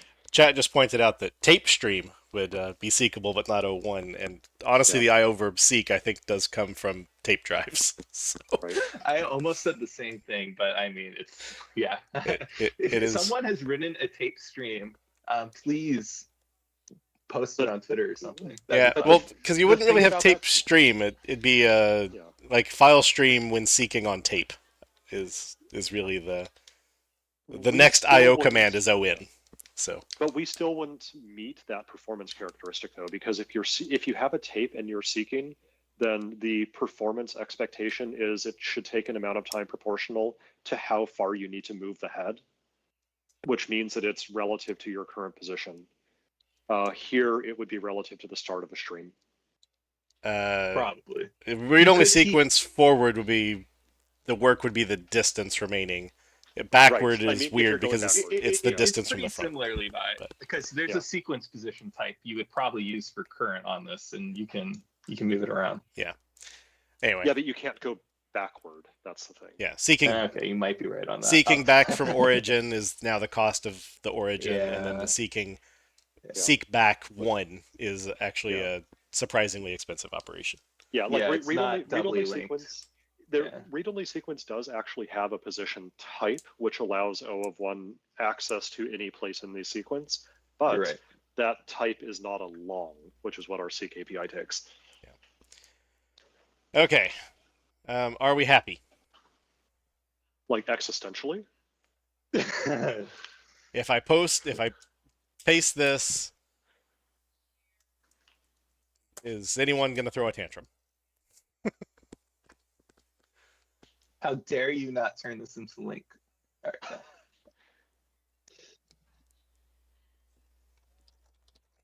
I think this is good. This solves Yeah. a problem that people are having, and I think like Tanner and Stefan both mentioned earlier, there are opportunities. This won't break people's existing extension methods, and there are opportunities for people to specialize extension methods if it really comes down to it.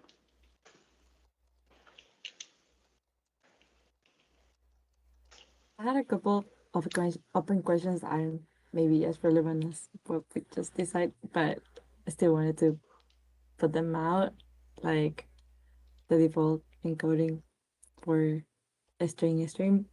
And I think someone in the previous API review mentioned the name of the encoding parameter being a little confusing and maybe changing it to a stream encoding, just to note that it's the encoding for storing the string in the string. I mean, it's a string. I think it's kind of, I don't know. I don't like making the parameter longer, especially when I think people might actually name it just to be more explicit. You know what I mean? They're probably going to do like encoding : whatever. Maybe not, because no, never mind. They'll probably Yeah, just do encoding no, at UTF-8. I was the one raised this before, but this was for the extension method, because the extension method was not clarifying about like what this encoding for. I mean, like, is it for the stream or the input, whatever.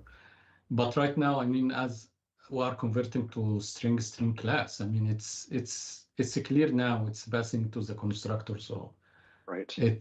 yeah. Okay. In general, though, I think you're right. In general, if it weren't clear from context, then a more descriptive name might be merited.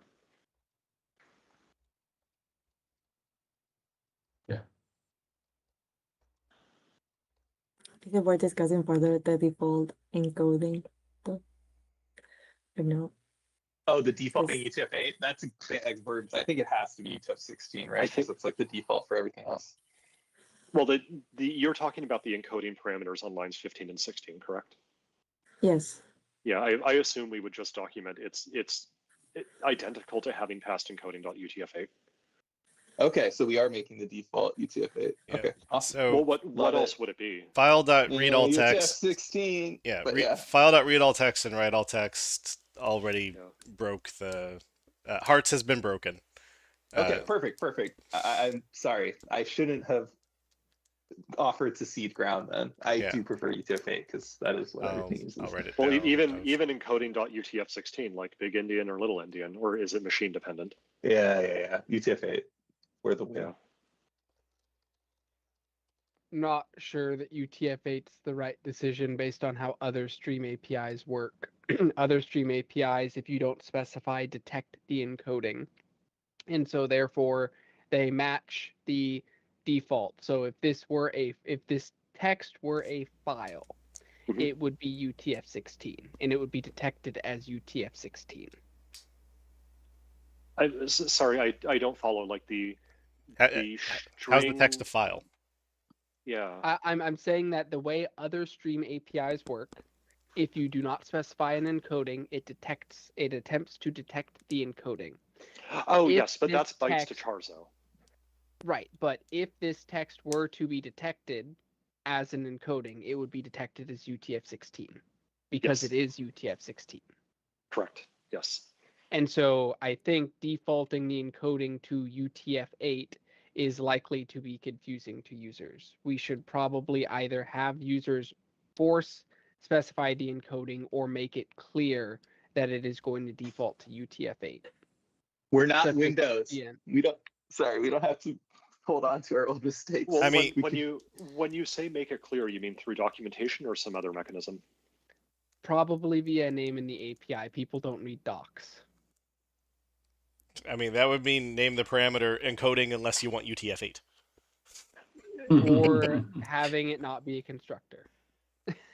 Yeah. Well, I mean, so it sounds like Mm. we could also just say you have to specify it. Yeah. Right. I think the safest thing for the constructor itself would be you must specify it. And then if we wanted something that's convenient, have some like, From static Yeah. method from UTF or, or to UTF-8, but yeah. yeah, something that makes it clear that it's interpreting the text as a UTF-8 encoded stream. I mean, in general, like I don't mind removing opinions from APIs and saying like, hey, dear caller, you have to tell us what you wanted us to do. Mhm. And that sounds like that's really what you're arguing for, right? This is an opinionated API, but maybe it shouldn't be. Right. Could we make it and I optional think later? I think specifically it's the issue is that based on how other stream APIs work where it auto detects the encoding, people are going to interpret this to do effectively the same thing. And you're going to have a bunch of people that are like, oh, I actually expected this to be UTF-16 because strings are UTF-16. Well, let me push back slightly against that because the scenarios that you're giving are for cases where we're turning bytes into chars, but that doesn't apply here because we're turning chars into bytes. Right. So I is wonder if your equally argument still holds confusing. though. Which I think is think- equally confusing. There's a transcoding occurring, and so it's not clear. You want to be explicit about what transcoding is happening, if any. Yeah, to back you up, Tanner, like the fact that I thought the default was going to be UTF-16 kind of tells you, like, so even though I love UTF-8, I can understand making it explicit. Now, I mean, don't love it. I know We that could it's kind we of could annoying in default some it in ways the to do that. future if we wanted to. Yeah, that's what I thought. Like, Yeah. it wouldn't be a binary breaking change. No, not at Um, all. We could make it okay. optional, and yeah, we could make it nullable and optional, and say if you didn't. Well, I guess that Well, would it's throw actually it be for a null breaking now, change. but in the future, well, it's less breaking. If we make null throw, and then in the future, like actually in later versions of .NET, null means UTF-8, and it's Yeah, a default. That, I think that's okay. that is a behavioral breaking change, but it is the type of change we would allow. Yeah. Yeah. Well, and then you've also got considerations of, we have strings. There's many types of strings. We don't have an official UTF-8 string type, Mhm. but all of our APIs that deal with UTF-8 strings or have overloads take it as effectively read-only memory of byte.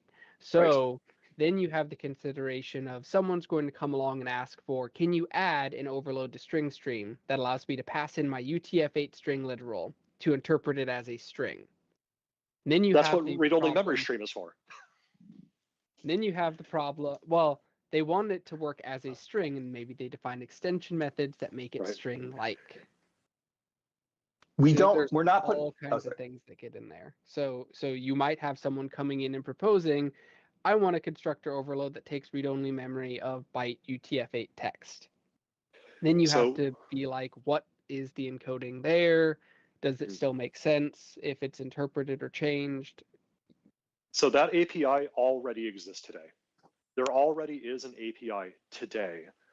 It is a static method on system text encoding, which says I have bytes in and I want bytes out.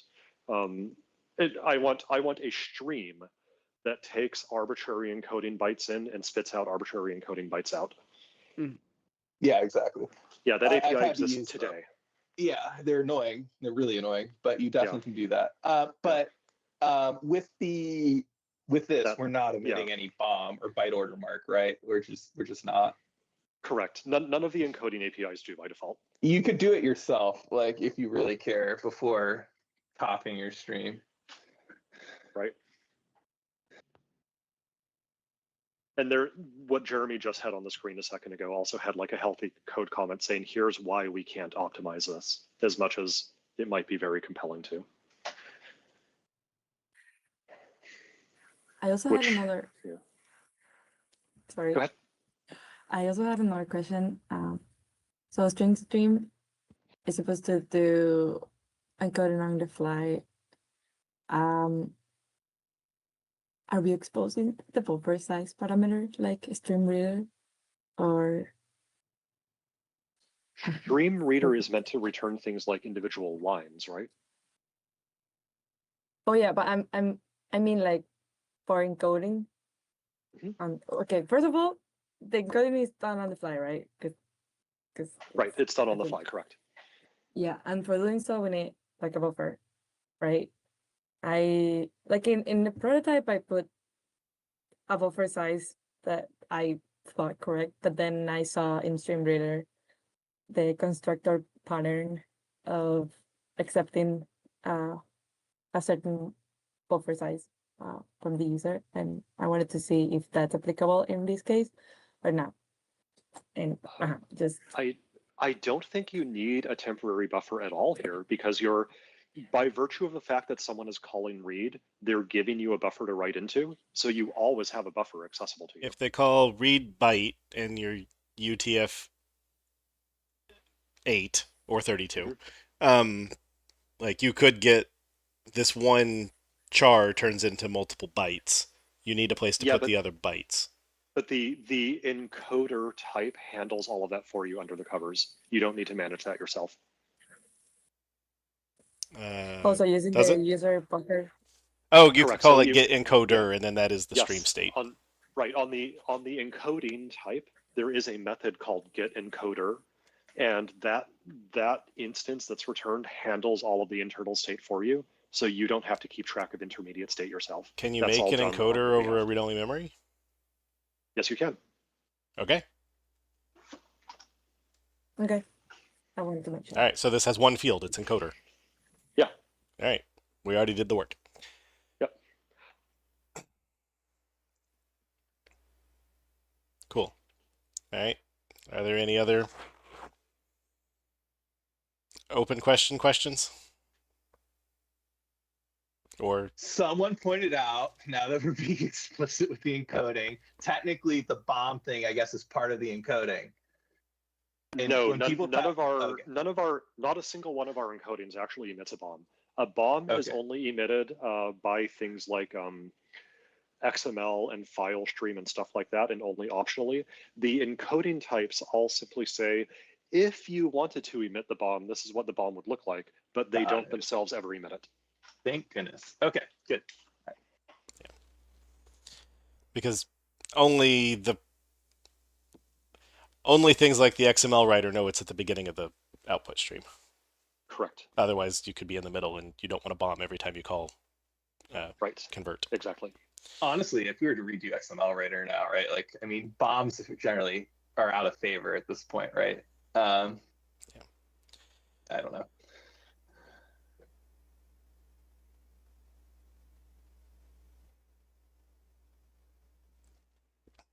Yeah, so I guess we don't feel like these streams should ever emit BOMs.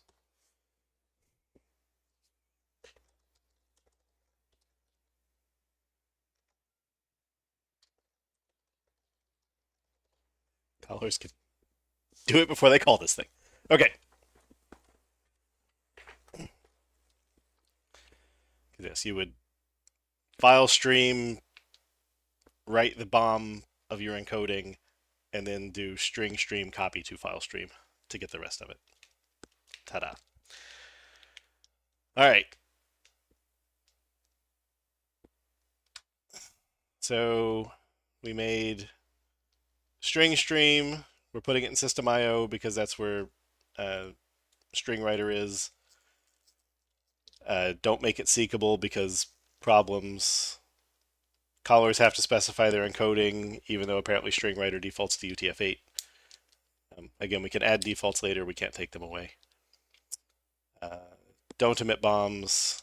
Separate read-only memory stream and writable memory stream.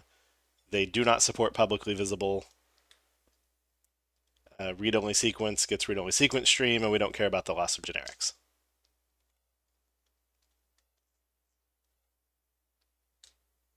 That summary makes it sound like this was a super easy decision instead of, I think we're on hour 8. I mean, we were trying a bunch of static methods and link ideas. Yeah. So I think no one got maybe exactly what they wanted except for Toad. He probably just knew he'd end up here. No, no, just kidding. He has wisdom that he allows us to discover on our own. Mm-hmm. Yep. Yes. Give a man a fish, teach a man to fish, or sit back and observe sagely while a man figures out how to fish on his own. All right. Are we happy? With your leadership, yes.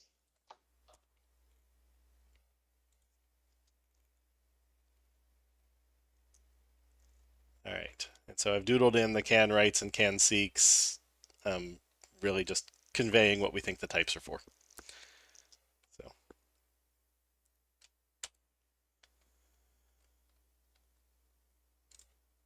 All righty. API. No, don't change the assignee. Labels. API not ready is approved. Boom. Okay.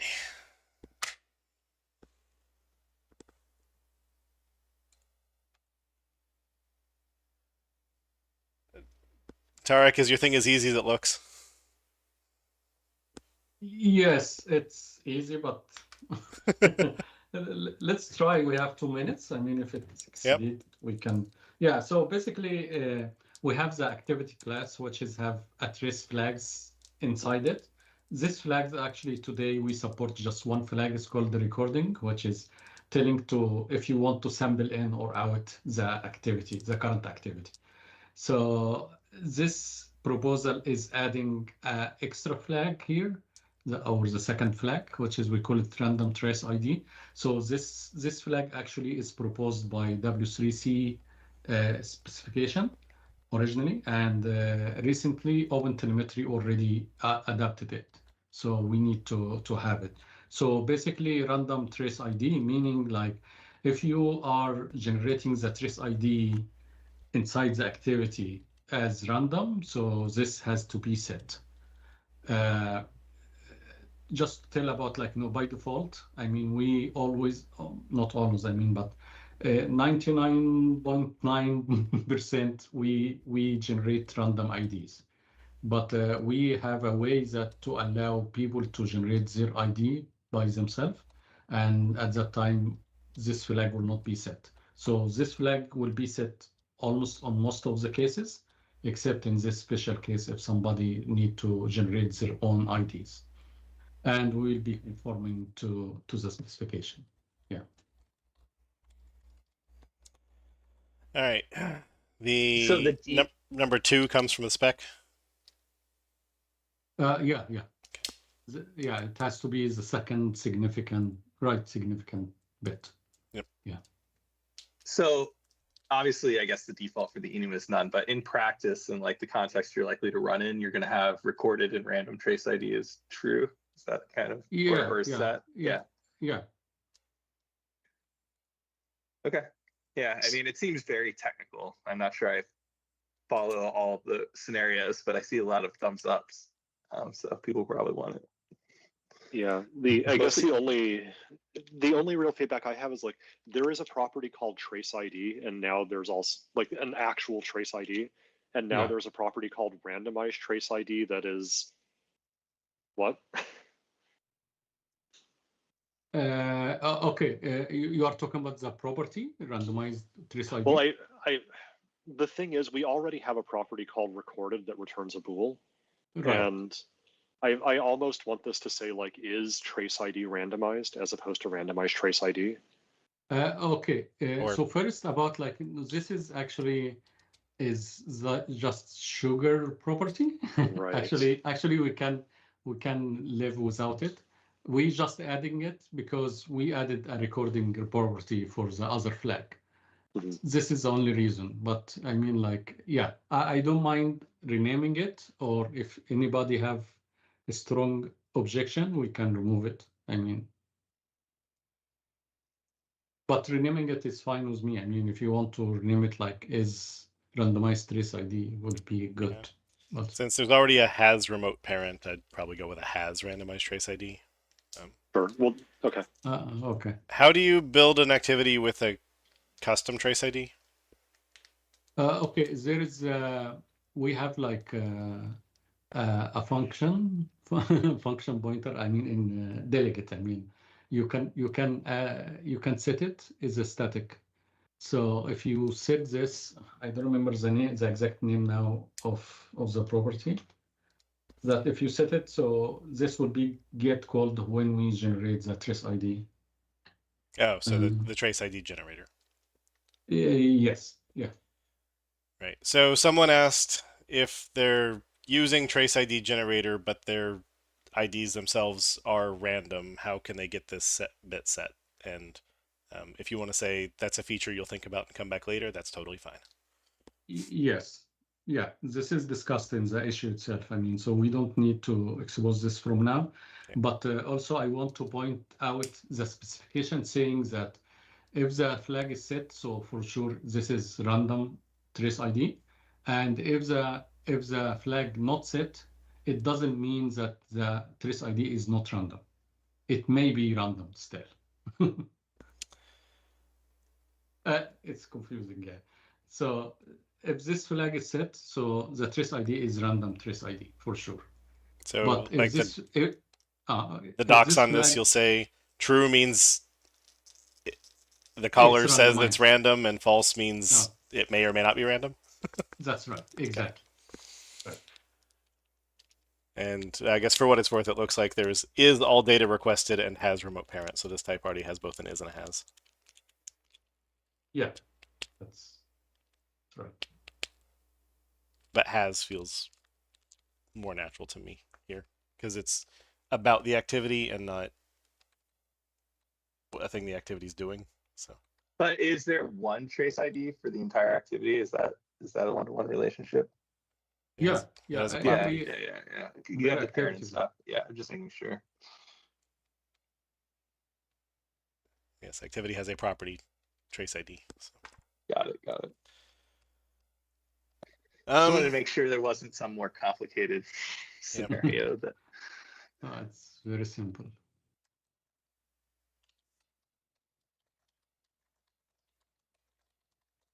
Yeah, then I think is probably makes more sense.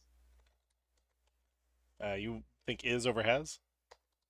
Or has is fine. Sorry. Has makes more sense. Yeah, it would be more consistent with the other has we have.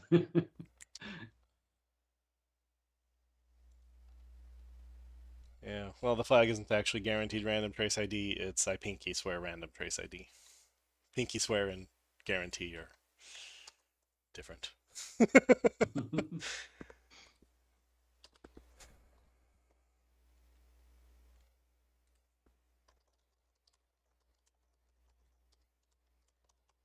All right. Any other feedback? And that's a record. Boom. Just wait till we're all tired out from the other issue. It was honestly a very nice strategic move. All right. That means the only person that got summoned on the agenda today that doesn't get to talk is me, and I don't care. So, all right. Now I feel better. And now if we go back and push the refresh button. It works, even with static rendering. Yay! I can see the word future without doing silly things like zooming out. So Nice. we've gotten back to the 11 milestone fits on one screen. So I think that is good progress for the day. And hopefully next week we get through a few more issues. Small ones make us feel good. So thank you for a small one, Tarek. Thank And you. big ones make us feel virtuous. So thank you, David and Vivi. Thank you. All right. Yeah, with that, thanks for putting up with our hour and 40-minute discussion on the stream wrappers. And even though they're actually just wrapping streams. Anyway, our wrapping streams. And we'll see you next week at our same .NET time on our same .NET channel. And until then, Auf Wiedersehen. Thank you.